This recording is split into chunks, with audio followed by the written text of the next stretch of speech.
Bonjour, donc on se retrouve aujourd'hui pour le deuxième épisode sur la construction du patron de la robe Aldaïa. Donc patron prévu pour les tissus mailles. Donc nous avons vu dans le premier épisode comment calculer l'élasticité du tissu et quel genre de tissu pouvait convenir pour ce projet. On va voir maintenant comment coudre la robe avec une machine à coudre. Alors premièrement si vous avez une surjeteuse, parfait, ça va aller beaucoup plus vite. Je vais vous montrer cette version-là qui a été montée entièrement à la surjeteuse pratiquement. Alors toutes les pièces, donc vous voyez, toutes les coutures sont faites à la surjeteuse. J'ai utilisé la machine pour surpiquer, voilà, pour surpiquer les différentes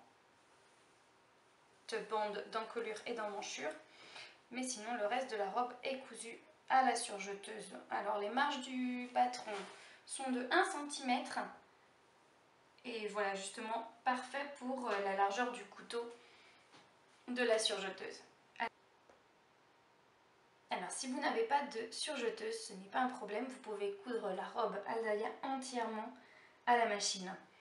Le plus important, ça va être de bien choisir les aiguilles. Alors voilà, on les trouve sous le nom aiguille jersey, aiguille stretch. Vous avez différentes grosseurs, donc vous pouvez l'adapter à l'épaisseur de votre tissu. Vous pouvez également utiliser un pied à double entraînement. Voilà, donc ça c'est un pied universel, donc je l'ai acheté sur Amazon, je crois, ou eBay, enfin voilà, sur internet.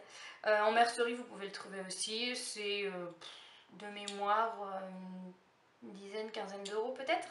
Et ça s'adapte à peu près à toutes les machines. Après, il y a des machines qui ont besoin d'un pied spécial, exprès pour la marque. Je crois que Bernina doit avoir un pied spécial. Alors, qu'est-ce que ça permet de faire? Je vais vous montrer des échantillons de tissu, de points, pardon. Alors, là, j'ai cousu avec une aiguille normale, donc pour les tissus chez Netram, et un point droit. Alors le problème du point droit sur le jersey, c'est que quand on va l'étirer, hop, voilà, il casse. Il casse. Donc on oublie le point droit et on cherche un point spécial jersey. Alors, je ne vous montre pas le point spécial stretch puisque ma machine ne l'a pas. C'est un point qui va faire comme un éclair, un zigzag sur le côté.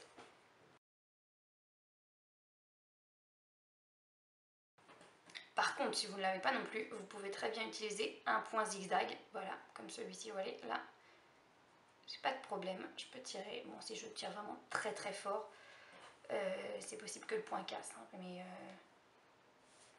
voilà, ah, ça va quand même, voilà.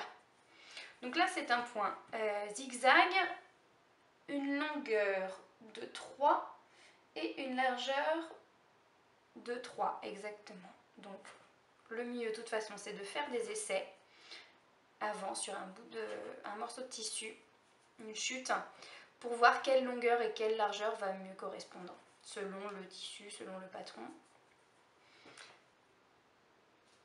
Alors, un autre point qu'on peut utiliser, c'est le point triple.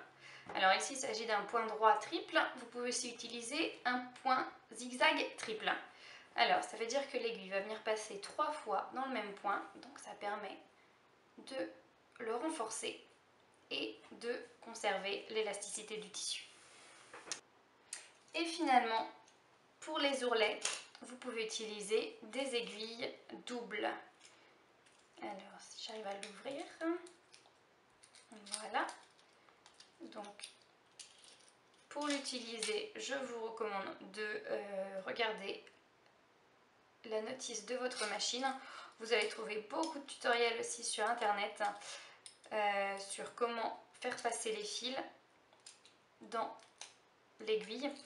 Donc là, ça vous permet d'avoir un ourlet impeccable. Donc vous allez avoir sur l'endroit 2 lignes, 2 points, et à l'envers, vous allez avoir comme un zigzag Voilà, sinon, comme le jersey ne s'effiloche pas, vous pouvez aussi décider de le laisser, juste de le couper, voilà. Il aura tendance à roulotter un petit peu, c'est ça le problème. Ou sinon, vous pouvez juste faire un rentré et coudre en zigzag. Voilà, donc j'espère que ça vous aura aidé. Et n'hésitez pas si vous avez des questions